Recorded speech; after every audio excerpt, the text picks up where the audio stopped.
Hello all my fellow Astroneers, thank you for joining us again here in our short tutorial series on the Astroneer game. Today we're going to do a basic rundown, just a basic start. Pretty much the way anybody is going to start this game is how this is going to transpire. So even if you're an expert or a brand new person playing the game, this is exactly how you're probably going to do it as well. So maybe you might do it a little different, do it your own way in the future, but take a look here. I don't really see other folks showing you just basic, you just bought the game, let's go play it. We're going to do that here today, and then from our jumping off point, you should be able to go up the tech tree, do anything that you like, and do it the way that you want. But in all reality, this is going to be how the game has to be played, just in order to get set up. So we're going to go ahead and start that here. As you'll notice, we're on the main screen, and we're going to choose the adventure mode, not creative, obviously. That takes us over to our character. Now, in our character, I'm set up for the holiday season, because that's the season it is. And we're just going to launch. Now, the first time you go down, everyone ends up on Silva first. You don't have a choice. You have to earn a thruster and the technology to do that in order to get off of the planet's surface. And you'll need some ammonium and some aluminum and the smelting equipment and power to accomplish that. So, first thing we're going to do is hop out of the drop pod here and get our shelter to pop out. And we're going to get our first launch pad as well. Now, some folks may forget, may not know, it actually doesn't explain it in the tutorial itself, but the landing pad does have what's called initialize the cargo drop. And when you do so, you actually get some free items that will help you progress in the game. The key one there would be the oxygenator. Just go ahead and unpack that right away. And we're going to pop that right in the shelter. And now anything that's connected to this through the cable plugs or when you're directly there, you will be re-oxygenated. This will also allow you to drop tethers once you get the compound to do that. And you should be set to go. Now the next thing that you're going to end up with would be this starting platform. It's pretty basic. It has just a single slot and a little bit smaller than the two slotted one that you'll get later, the very first platform that's available to you. Just go ahead and set it. The arrow indicates which direction the platform itself sits, and then you'll need to plug in the cables in order to get it connected. Now, with vehicles and things like that, the power is directional. So if you connect from the vehicle to the shelter or to a platform, you'll actually see a directional indicator showing which way the direction of the power is going. Now, with these, you just connect up the cables themselves, and they should supply power to each other. And these will work in unison. So we'll do that, and then we'll also pull out our starting medium printer. This is just the basic printer they give you, so you're able to print some of the large and medium items. Once we get some compound, we can come in and print a small printer. Now, the first thing you need to do is take a look at your surroundings, see what resources come up automatically. You're typically going to find both resin and compound near your shelter, and compound's going to be kind of key. Resin's going to help you make platforms and things, but being able to breathe is a little bit more of a requirement there in order to survive, especially since you don't have much. So we're going to take a look around and see if we can't find that compound. And once we get it, we'll be able to move on. Now, the goal here, we're just going to set up, so get a base set up, kind of the first starting base that you can get. It's going to cost you some resin, it's going to cost you the compound, but it's also going to extend your range, and you'll have a small printer and a research chamber so that you can start earning bytes and opening up the tech tree. Now, as we can see, we've got resin all over the place here. We're going to run out. Now, keep in mind the blue bar on the back of your pack, it does only hold 72 seconds of air. So if you're running, it's only 42 seconds. You do use that faster. Go ahead and suck up a little bit of the resin here so we have it.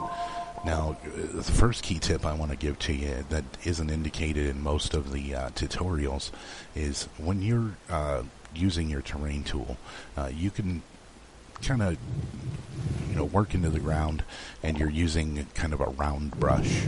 As you notice, as we go down, it just keeps going, and it takes a big chunk of soil out with it.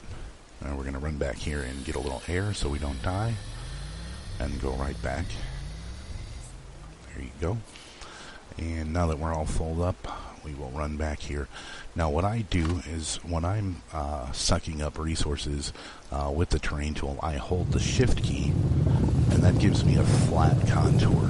That uses the polygons next to it to slightly move down, but it doesn't take a big chunk out like this, which is nice. And it's also highly useful when you're trying to get things like organics. If you'll pull out your terrain tool, hold down shift, and just slide over the terrain, you will take the first top layer there, and you see we've already gained 2 organics by doing that, but we didn't truly disturb the area. We can still drive a vehicle over this. We can still run easily over this. So you don't really have that problem. Unlike this hole that we've created, where you're going to have to actually be careful not to run into it and have to dig your way out. So we'll go ahead and fill up with air, and we'll go ahead and drop our resources here since we don't need to be carrying all that. And oops. And soon we're going to see, well, not soon, we absolutely need to see if we can find that compound. Because we do have that resin, but we're going to need that compound for the tethers, and if we don't get it, we're not going to be able to move very far. So we're going to head out just a little bit further, see if we can't find a deposit of the compound, which I'm seeing here out of the way. My assumption is we're going to have to run up here real quick, grab a little, and then run right back so that we can re-air, and then we can come out with tethers. And I'll just go ahead and grab as much as I can. Got a couple compound already, and we're going to head back, because remember, we've only got that 42 seconds of air when we're sprinting, so only stay about 20-second stay 20-second distance, and try to keep that in mind. As you can if you can hear, the character starts to breathe heavily when the oxygen is running low, and then you'll see the indicator on the top of your head that'll say suffocating later on when you run out of oxygen altogether. Now the first thing, since we have tethers pulled up, this can be used as kind of an extra item slot, and if you actually change it to something, see how it'll pop in but then pop right back down. So keep that in mind. I use it to carry an extra compound for the tethers.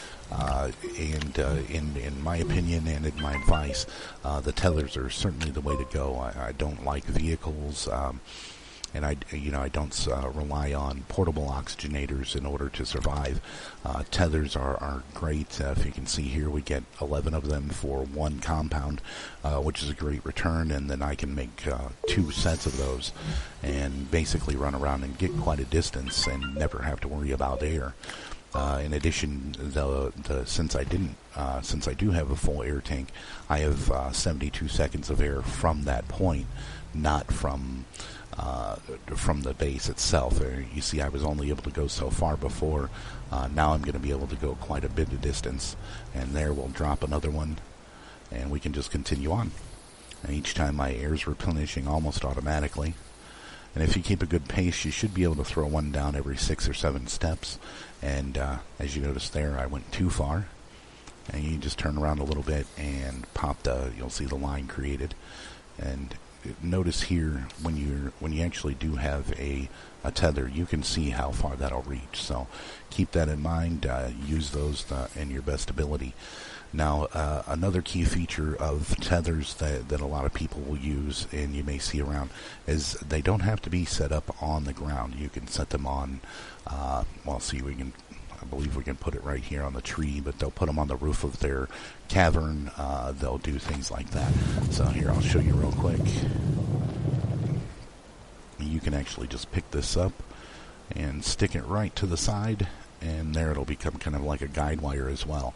So when you start making your mine shaft to get down into the caverns, that's a good way to go about it. Oops, and hit the wrong key. Should have dropped a tether there, so I'll run back till I regain a connection, and then we'll head back out toward this compound we were working on before. And like I say, every few steps, every 5 steps or so, you'll just need to drop a new tether, but getting right back out to the compound, as you can see, we only actually used 1 full tether bundle. So that's pretty good. I just use the shift key to gather up my compound. I've got my resin back at the base. We just need a couple more of these, and we will be able to accomplish our goal. And it took us just a few minutes to be able to get set up, and this is where everybody will do the same thing. So let's see here. We've got our few compounds, so we'll just go ahead and head back. And now that we're running right along our tether line, so we never really have to worry about neither power nor air. Oxygen is always supplied to us since we're connected to that oxygenator. And we'll just move on back over here and get everything set up. Now, the first thing you're going to need is a small printer. Your backpack can certainly do some things, but the small printer is going to give you access to that plus. So do that. We'll look for the small printer, not generator. That's one of the tricky things. You don't want to create the wrong item if you don't have a lot of compound. And then once it's created, you can just pull it out of your backpack, and the side with the copper color, pointy, cone-looking apparatus there indicates which way that will actually unfold. And now when you open it up, you're able to create all sorts of things that are already available to you from the tech tree, including the same things that the small printer is able to create. Also for events, you can create event objects which take other items, like the cosmic bauble here for Christmas takes astronium and scrap. And then also you can create a regular medium printer with this, and that's able to help you out in getting the items that you want to create, like those medium storage and buggies and things of that nature. So next we'll go ahead and open up the printer. Now, some of the things available here to you would be the large printer. I typically don't actually create this item until much later when I need a buggy or shuttle, but that is coming. And then we also have the research chamber, which is definitely one of our goals. The exo platform is going to be for events where you're able to turn in some of those things. If you noticed the little presents that are strewn about the ground there. And then we have the large platforms that are available to you for building your base. Now it says here we need the 2 resins, so I'll go ahead and pick those up. Well, we've got everything available in our backpack, and we'll print it. Now notice on the shelter there is what looks to be an RTG built into the shelter itself. This isn't a regular one. It gives very minimal power. And if you notice how quickly this really isn't being created, you can supply additional power to it later once you've opened up some of the technologies. But this is don't rely upon the shelter to give you the power that you're going to need, because it's not going to be easy. Now we can use one of these compounds here and actually create a generator and use up some of that organics that we had already pulled from the ground. So we'll throw that there, and we'll even throw an organic on there and see how quickly the power increases. That's definitely going to want to do as much power generation as you can, definitely. And what I make sure to do is once it's created, this generator will continue to run. So as soon as it does that, we'll just turn it right back off, and we've got ourselves our new platform to use. Just go ahead and set the item down and unpack it. And like I said, the arrow indicates the direction the platform should be sitting, and then we'll just string along our connections there.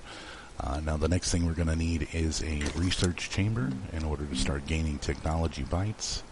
And it says here we need 2 compound, and we only have the 1, of course, because I created the generator, so we'll run right back real quick and get one more compound, and then we'll be done. And the last thing I'll cover with you is actually starting a mine shaft. Just give you a couple tips and tricks real quick. And you notice the lights on top of the tethers. Those aren't normally there. They're not normally colored. That is just for Christmas. But it is a nice addition, so I like seeing that.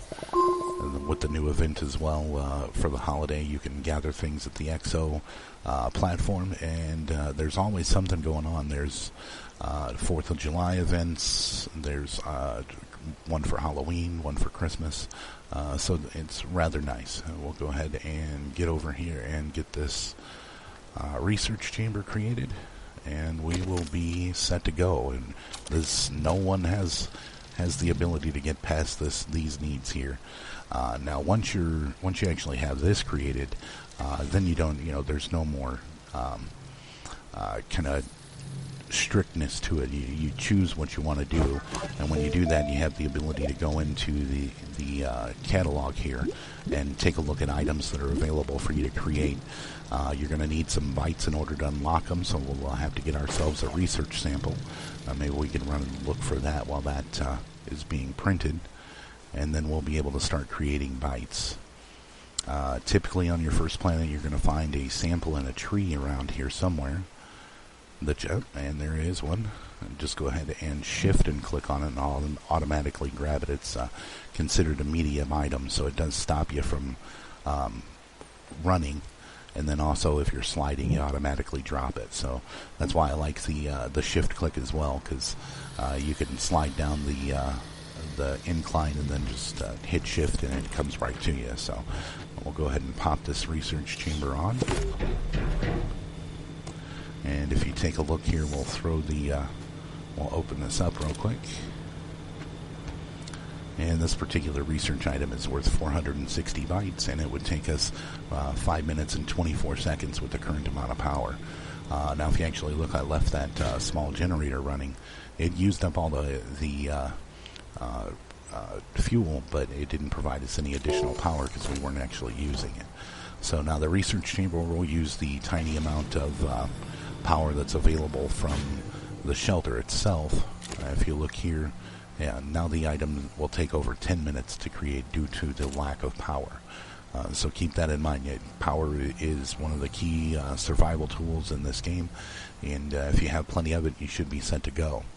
Now the next thing we're going to do is just try to get down into the mine shaft. So I'm going to hold my shift key and just kind of start moving across the terrain here, and it will dig inward and down some due to the angle that I'm at. And then the first thing that I like to do is kind of get a nice start, and then now hold the control key. I've forgotten to create my canisters, which is going to make this very difficult. So now the next thing we're going to do, since I forgot to do it so far, would be to create a canister so we can hold dirt. And once we've done that, we'll attach it here to the side of our terrain tool. And now we're set to go. Probably suck up just a little bit of dirt because I was kind of expecting that to already have been done.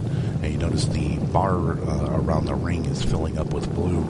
That's an indication of how much soil you're actually carrying on your person. So if that goes completely empty, you won't be able to do the control or the alt, which is replacing dirt. So once you find a good angle that you think you're able to walk down on without dying due to its steepness, you can hold control and just create a flat plane that's equal to that particular level.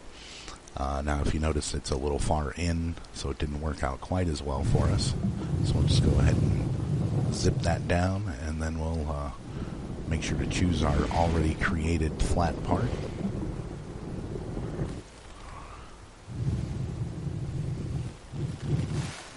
There. Now if you look here, we have a nice flat incline going down pretty steadily, but not too steep. It's not like we're falling down a hole. Let's go ahead and keep moving down, and we'll hold down the control key as we move forward with the mouse, and it'll keep creating this ramp. Now, obviously, you're on a sphere or a ball, so if you go at an angle, you're going to basically head toward, hopefully toward the center, which is always the goal of most of your planets, is to get to the core. Now, this particular ramp is just at a slight angle due to the way that I chose originally, but this will take you all the way down. And we'll just set up a tether line along the wall, and we should be set to go. I like to keep mine up there a little bit and out of the way so I don't run them over with my vehicles.